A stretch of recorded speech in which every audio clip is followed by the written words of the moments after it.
بسم اللہ الرحمن الرحیم۔ گمنام ہیرو کے معزز ناظرین السلام علیکم۔ دوستو لائک ضرور کر دیا کریں، شکریہ۔ آئیے چلتے ہیں کہانی کی طرف۔ مگر وہ اس کے ذہن میں کار فرما نفسیاتی پیچیدگیوں کا لازمی اور منطقی نتیجہ تھا۔ میں ویرا کی نشاندہی سے پہلے یہی سوچتا رہا کہ ایسے ہی کسی ذہنی پیچاک سے دو چار ہو کر رستم نے اوبرائن ڈی ہنٹ کو مروانے کا فیصلہ کیا تھا۔ تمہارے سوال کو ٹالا نہیں جا سکتا۔ میں نے ویرا کے سامنے اعتراف کیا، یہ نقطہ بہت اہم ہے کہ اگر رستم واقعی موساد یا جس کا ایجنٹ تھا تو کوئی ناگزیر مجبوری درپیش نہ ہونے کے باوجود اوبرائن ڈی ہنٹ کو مارنے پر کیوں آمادہ ہو گیا ہے۔ تم نے بتایا تھا کہ بسیرا میں رستم کی خودکشی اور وہاں سے پنڈت منوہر لال کی بازیابی کے بعد مزید کوئی کارروائی نہیں کی گئی تھی۔ آپریشن میں حصہ لینے والے وہاں کے ملازمین وغیرہ کو ہدایت دے کر لوٹ آئے تھے۔ سلطان شاہ نے اول خان سے سوال کیا، رستم زندہ گرفتار ہوا ہوتا یا پنڈت منوہر لال ہمارے ہاتھ نہ آتا تو بسیرا کا تنکا الٹ پلٹ کر رکھ دیا جاتا۔ ان دونوں قصوں کے نمٹ جانے کے بعد وہاں کسی کارروائی کا کیا جواز رہ جاتا تھا؟ اول خان نے جوابی سوال کیا اور پھر کہا، اس وقت ہمیں یہ بھی معلوم نہیں تھا کہ وہ جس کا رکن ہے، ہو سکتا ہے کہ وہ ڈائری لکھنے کا عادی رہا ہو۔ اس کے ذاتی ریکارڈ سے بہت کچھ ملنے کی توقع کی جا سکتی تھی، کچھ ہاتھ آتا یا نہ آتا، کوشش ضروری تھی۔ سلطان شاہ نے اصرار کیا۔ اول خان کے ہونٹوں پر خفیف سی مسکراہٹ پھیل گئی۔ اس نے کہا، تم بھول رہے ہو کہ اس آپریشن میں ہمارا کوئی رول نہیں تھا، ہم خاموش تماشائی تھے۔ آپریشن کی نگرانی تجربے کار افسران کر رہے تھے، انہوں نے یہ امکان کیوں نظر انداز کر دیے؟ میں ان کا دفاع نہیں کر رہا، لیکن سچ پوچھو تو میں ان کی جگہ ہوتا تو میں بھی وہی کچھ کرتا جو انہوں نے کیا، پنڈت کو پکڑ کر بسیرا سے لوٹ آتا۔ اول خان نے جواب دیا۔ مگر کیوں؟ کیا انہیں اس پورے کیس کی اہمیت کا علم نہیں تھا؟ ویرا نے پوچھا۔ ان کی معلومات بہت محدود تھیں، وہ ہمارے بھیجے ہوئے 3 کاغذوں اور ان کے مالک کے نام سے آگے کچھ نہیں جانتے تھے۔ تل عبید کے نمبر کنفرم کرنے کے بعد انہوں نے کسی لمبے چوڑے ہوم ورک کے بغیر محدود مقصد کے لیے کارروائی کی۔ ان کا ہدف رستم نہیں پنڈت تھا۔ اسے پکڑ کر وہ لوٹ آئے۔ رستم نے اپنے ملاقاتیوں کی ویڈیو اور آڈیو فلمیں بنانے کا بندوبست بھی کیا ہوا تھا۔ سلطان شاہ نے سوچتے ہوئے کہا، مجھے یقین ہے کہ وہ ان فلموں کو محفوظ رکھتا ہوگا، ان میں ہماری فلمیں بھی ہوں گی۔ وہ کسی غلط ہاتھ میں پہنچ گئی تو مشکلات پیدا ہو سکتی ہیں۔ اوہ! اول خان بے فکری سے ہنس پڑا، تم بھی ویرا کی طرح گھما پھرا کر بات کرنے لگے ہو۔ یہ مسئلہ شروع سے میری نظروں میں تھا۔ مواصلاتی ماہرین کی ایک ٹیم نے بسیرا کا وہ پورا سسٹم اپنی تحویل میں لے لیا تھا۔ وہ کئی کیمروں اور 70 سے زیادہ حساس مائکرو فونز پر مشتمل تھا۔ ان میں کوئی فلم نہیں تھی، سارے کیسٹ نئے اور کورے تھے۔ ہو سکتا ہے کہ ریکارڈ کیے ہوئے کیسٹ وہ کسی محفوظ مقام پر پوشیدہ رکھتا ہو۔ سلطان شاہ نے قدرے بے تابانہ انداز میں اس کی بات کاٹ دی۔ پرانی فلمیں کیمروں یا ریکارڈ میں نہیں چھوڑی جا سکتی۔ ہو سکتا ہے کہ انہوں نے الیکٹرو میگنیٹک ٹیپ کا سراغ لگانے والے حساس آلات استعمال کیے ہوں۔ مجھے یہی بتایا گیا ہے کہ وہاں کوئی مشتبہ کیسٹ نہیں تھا۔ رستم کی خوابگاہ کے پیچھے ایک جدید برقی بٹی پائی گئی تھی۔ اس کی تہہ میں پائے جانے والے فضلے میں پلاسٹک کے بچے کھچے اجزاء پائے گئے تھے۔ شاید وہ اس معاملے میں اپنے اصول کا پابند تھا، مادہ پورا ہوتے ہی کیسٹ تلف کر دیتا تھا۔ طے شدہ معاوضہ ادا نہ کرنے والوں کے کیسٹ پھر بھی موجود ہونے چاہیے۔ اس کے گاہکوں میں وعدہ خلافی کرنے والے کا تناسب نہ ہونے کے برابر ہوگا۔ میں نے سلطان شاہ کو سمجھایا، طے شدہ معاوضہ ادا نہ کرنے والوں کے کیسٹ وہ ان کے حریفوں کے ہاتھ بیچ کر اپنا خسارہ پورا کرنے کی بات خود ہی بتا چکا تھا۔ یہ بات بہت شدت سے میرے ذہن میں چبھ رہی تھی، میں نے تمہارے سامنے رکھ دی۔ سلطان شاہ نے بے پرواہی سے اپنے شانے اچھال کر کہا، اگر تم دونوں مطمئن ہو تو ٹھیک ہے۔ اول خان کچھ وقت گزار کر واپس چلا گیا۔ اس کا رخ اپنے گھر کی جانب تھا جو گلشن اقبال کے اس علاقے سے زیادہ دور نہیں تھا۔ میں پورچ سے اسے رخصت کر کے واپس آیا تو ویرا اپنے کمرے کے دروازے پر کھڑی میرا انتظار کر رہی تھی۔ سلطان شاہ شاید ڈرائنگ روم میں ہی ٹیلی ویژن کھول کر بیٹھ گیا تھا۔ میں راہداری میں ویرا کے سامنے رک گیا۔ اس کی نظریں میرے چہرے پر مرکوز ہو گئی، مگر اس نے زبان سے ایک لفظ تک نہیں کہا، بس خاموش اور سپاٹ نگاہوں سے میری آنکھوں میں جھانکتی رہی۔ دروازے پر کیوں کھڑے ہو؟ آخر کار مجھے خفت امیز مسکراہٹ کے ساتھ وہ سکوت توڑنا پڑا۔ کیوں؟ کیا یہاں کھڑا ہونا منع ہے؟ اس نے خشک لہجے میں سوال کیا۔ دروازہ کسی بھی طرف گزر جانے کے لیے بنایا جاتا ہے۔ میں نے اپنی غیر ارادی مسکراہٹ کو چھپائے بغیر زومانی لہجے میں کہا، دروازے پر وہی لوگ رکتے ہیں جو اندر جانے یا لوٹنے کے بارے میں تذبذب میں مبتلا ہوں۔ یہ تمہارا اپنا کمرہ ہے، تمہیں یہ تذبذب کیوں ہے؟ روم میں جب جمی لائٹ میرا اتالیق تھا تو عمرہ کی محفلوں میں رسائی سے پہلے میں سرے شام یوں ہی دروازے پر آ کھڑی ہوتی تھی۔ ذرا سی بند سمر کر آج نہ جانے کیوں وہی سنہرے دن یاد آ رہے ہیں۔ اندر جاتے جاتے قدم دروازے پر بے اختیار رک گئے۔ وہ شاید تمہاری زندگی کا تاریک ترین دور تھا جب تمہیں یہ سکھایا جا رہا تھا ایک خوب روح لڑکی اپنے کن حربوں اور ہتھیاروں سے مردوں کو اپنا غلام بنا سکتی ہے۔ میں نے تلخی سے کہا۔ اس کا جواب سن کر میری مسکراہٹ یک کافور ہو گئی تھی۔ وہی تو زندگی کا اصل حسن تھا، ویرا نے مسکراتے ہوئے کہا۔ جمی لائٹ نے ڈان مرسیانو بن کر مجھے یہی سکھایا تھا کہ مردوں کی بھیڑ میں تم کسی کو نہ چاہو اور وہ سب ٹوٹ کر تمہاری قربت کو ترستے ہوں تو سمجھ لو کہ تم کامیاب لڑکی یا عورت ہو۔ پھر میں نے غصے کے عالم میں اس کی بات کاٹ دی۔ تم کیا بےہودہ اور غلیظ موضوع لے بیٹھی ہو؟ اس نے بھی مجھے اپنی بات پوری نہیں کرنے دی اور درمیان میں کہا، میں کہا کرتا تھا کہ پھر تم بھی اس بھیڑ میں سے اپنی مرضی کا کوئی خوشنما کھلونا چن لو، اس سے کھیلو اور اگلے دن بہت بے رخی سے اپنی پسند تبدیل کر لو۔ چہرے اور کھلونے بدلتے رہیں تو زندگی بہت تیز اور ہیجان انگیز رہتی ہے۔ تم نے یہ بکواس جاری رکھی تو میں بہت بری طرح پیش آؤں گا۔ میں نے اپنے بڑھتے ہوئے غصے پر قابو پا کر سرد لہجے میں کہا۔ اس کے ہونٹوں پر زہریلی مسکراہٹ عود کار آئی۔ ویسے تم کون سی اچھی طرح پیش آتے ہو جو اب یہ دھمکی دے رہے ہو؟ میرے ساتھ کسی اور کا ذکر سن کر جل بن رہے ہو؟ دوسروں کی موجودگی میں میرے ساتھ اس کا رویہ خاصا بہتر تھا۔ 2 دن سے میں محسوس کر رہا تھا کہ تنہائی میسر آتے ہی وہ میرے ساتھ تلخی امیز اور کاٹ تار باتیں شروع کر دیتی تھی۔ اسے کوئی سخت جواب دے کر فضا کو مزید خراب کرنے کے بجائے میں ایک جھٹکے سے آگے بڑھ گیا۔ جاتے جاتے میں نے ڈرائنگ روم میں نگاہ ڈالی تو سلطان شاہ ٹیلی ویژن پروگرام دیکھنے میں محو تھا۔ اسے میری آمد کا علم ہی نہ ہو سکا اور میں قالین پر بے آواز قدموں سے چلتا ہوا اپنی خوابگاہ کی طرف بڑھ گیا۔ وہاں غزالہ بستر پر دراز کوئی رسالہ دیکھ رہی تھی۔ مجھے دیکھتے ہی غزالہ رسالہ ایک طرف پھینک کر بستر پر سیدھی ہو گئی۔ اس نے مسکرا کر کچھ کہنا چاہا لیکن میرے چہرے کے بگڑے ہوئے تاثرات دیکھ کر وہ چونک پڑی اور سنجیدگی سے بولی، کیا بات ہے؟ ابھی تو آپ بہت اچھے موڈ میں اول خان کو الوداع کہنے گئے تھے، ذرا سی دیر میں موڈ کیوں آف ہو گیا؟ کبھی کبھی یہ عورت بالکل ہی ناقابل برداشت ہو جاتی ہے، میں نے ترشی سے کہا۔ کیا کہہ دیا ہے اس نے؟ ابھی وہ بھی اچھے بھلے موڈ میں تھی۔ غزالہ میرے جواب پر حیران رہ گئی۔ اسے اچانک اپنا ماضی یاد آنے لگا ہے۔ غلاظت کا کیڑا گندگی کے ڈھیر میں خوش رہتا ہے، اسے صاف ستھری فضا میں لانے کی کوشش کرو تو وہ گھٹن میں مبتلا ہو کر مر جاتا ہے۔ میں نے زہر آلود لہجے میں جواب دیا۔ میرا دماغ سنک گیا تو میں اس کا سر توڑ دوں گا۔ غزالہ یوں ہنس پڑی جیسے میں نے کوئی مزاحیہ بات کہہ دی ہو۔ مجھے اندازہ نہیں تھا کہ وہ اپنے دعوے کو اتنی صورت سے عملی جامہ پہنا بیٹھے گی۔ اس کے سامنے ظاہر بھی نہ ہونے دیں کہ اس کی کسی بات نے آپ کو مشتعل کر دیا ہے۔ میرا خون کھول رہا ہے اور تم ہنس رہی ہو، کیا کہہ رہی ہو؟ وہ کیا دعویٰ ہے اس کا؟ غزالہ کے غیر معمولی رد عمل پر میری کھوپڑی بے نہ کر رہ گئی۔ وہ وہی کہہ رہی تھی جو آپ بتا رہے ہیں۔ بعض اوقات وہ مذاق میں بھی حد سے تجاوز کر جاتی ہے۔ حیرت ہے کہ آپ بھی اس کے دھوکے میں آ گئے۔ میں پوچھ رہا ہوں وہ میرے بارے میں کیا دعوے کر رہی تھی؟ کہہ رہی تھی کہ وہ آپ کے مزاج پر کامل اتھارٹی ہے، جب چاہے چٹکی بجاتے میں آپ کا اچھا خاصا موڈ برباد کر سکتی ہے۔ میرے تیور دیکھ کر بھی غزالہ پوری طرح سنجیدہ نہیں ہو سکی تھی۔ موڈ برباد کرنے کے لیے کسی محنت کی ضرورت نہیں پڑتی، ایک ڈکی چھپی گالی بھی کسی شریف آدمی کا ذہن پراگندہ کر سکتی ہے۔ وہ میرے خلاف تم سے ایسی باتیں کیوں کرتی ہے؟ میرے تیکھے سوال پر غزالہ سنبھلنے پر مجبور ہو گئی اور جلدی سے بولی، وہ کچھ نہیں کہتی۔ آج میں نے ہی اس سے پوچھ لیا تھا کہ وہ آپ سے کیوں لڑتی رہتی ہے اور اس نابکار عورت کو میرے خلاف زہر اگلنے کا موقع مل گیا۔ میں نے آنکھیں نکالی، بس پھر باتیں چل نکلیں۔ غزالہ نے ہکلاتے ہوئے بتایا، اس کی کسی بات سے یہ ظاہر نہیں ہو رہا کہ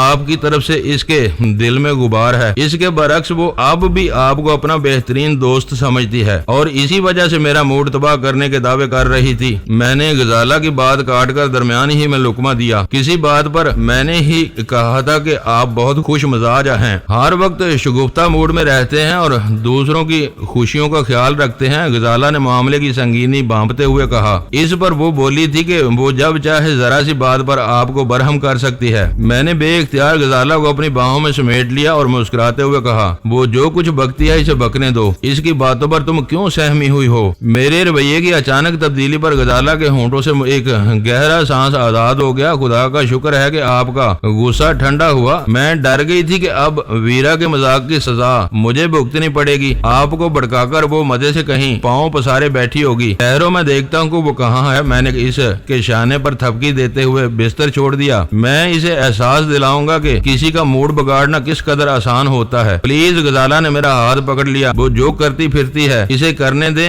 آپ اسے تنگ نہ کریں۔ وہ آپ کے بارے میں بہت حساس ہے، ہر بات اپنے دل پر لے لیتی ہے۔ مجھے معلوم ہے، غزالہ کے ان فکروں میں نے اپنے دل میں تقویت سی محسوس کرتے ہوئے کہا، پھر بھی اسے ہلکا سا سبق سکھانا ضروری ہو گیا ہے۔ میں غزالہ کو خوابگاہ میں چھوڑ کر باہر نکل آیا۔ دروازہ کھلتے ہی میرے کانوں میں ویرا کی چہکتی ہوئی آواز آئی اور میں چونک پڑا کیونکہ اس وقت وہ ڈرائنگ روم میں موجود تھی۔ میں کسی دن ہاتھ پر باندھ کر پورے بوتل تمہارے حلق میں انڈیل دوں گی۔ ڈرائنگ روم میں داخل ہوتے ہوئے ویرا کا وہ آخری فکرہ میرے کانوں میں پڑا۔ سلطان شاہ تپے ہوئے چہرے کے ساتھ اسے کوئی جواب دینے والا تھا کہ اس کی نظر مجھ پر پڑ گئی اور وہ برا سا منہ بناتے ہوئے اپنے صوفے سے اٹھ کھڑا ہوا۔ خدا کے لیے اسے کسی باڑے میں بند کر دو، یہ ہر وقت تنگ کرنے لگی ہے۔ سلطان شاہ نے دونوں ہاتھ جوڑ کر مجھ سے التجا کی۔ مسئلہ کیا ہے؟ میں نے کمرے کے وسط میں جگہ سنبھال کر خوش دلی سے پوچھا۔ یہ پٹھان ہے، میں اسے سمجھا رہی تھی کہ سکاچ کے ایک دو پیگ لینے سے اتنا نشہ بھی نہیں ہوتا جتنا عمدہ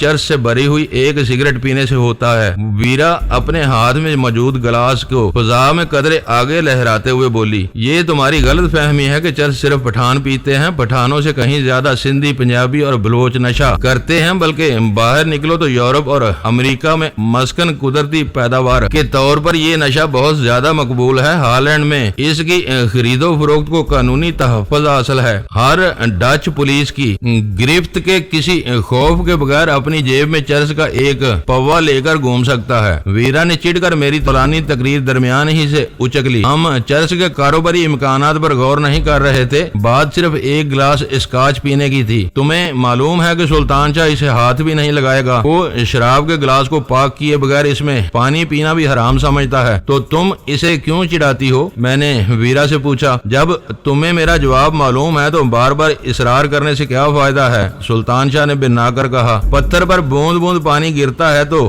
وہاں بھی خفیف سا گڑا پیدا ہو جاتا ہے۔ ہو سکتا ہے کہ کسی دن تم اپنی ناک چٹکی سے دبا کر پورا گلاس گٹا گٹ چڑھا جاؤ۔ بات پوری کر کے ویرا نے اپنے گلاس سے ایک لمبا گھونٹ لیا اور ہونٹوں پر زبان پھیرنے لگی۔ یہ روم نہیں ہے، میں نے ویرا کی آنکھوں میں دیکھتے ہوئے معنی خیز لہجے میں کہا۔ سلطان شاہ کو اتنا نہ ستایا کرو کہ یہ بدک جائے۔ بعض کھلونے اتنے نازک ہوتے ہیں کہ ہاتھ میں آتے ہی ریزہ ریزہ ہو جاتے ہیں۔ یہ اسی قبیلے کا کوئی فرزند معلوم ہوتا ہے۔ ویرا نیم ہذیانی انداز میں ہنسی، پھر بولی، میں یہی بتانا چاہ رہی تھی، کھلونوں کا دور روم میں رہ گیا۔ یہاں رہ جانے کے بعد تو میں تمہارے لیے کھلونا بن کر رہ گئی ہوں۔ یا مظہر العجائب، سلطان شاہ چھت کی طرف دیکھ کر بڑبڑایا، یہ بہک کر ہوش کی باتیں کرتی ہے، ہوش میں ہوتی ہے تو بہکی بہکی باتیں کرنے لگتی ہے۔ یہ تمہاری بھول ہے ویرا، تمہیں کسی نے کھلونا بنایا ہے، نہ سمجھا ہے۔ میں نے کہا، کھلونے کھیلنے والے کے لیے بے جان ہوتے ہیں۔ وہ مزید ایک گھونٹ لے کر بولنے لگی،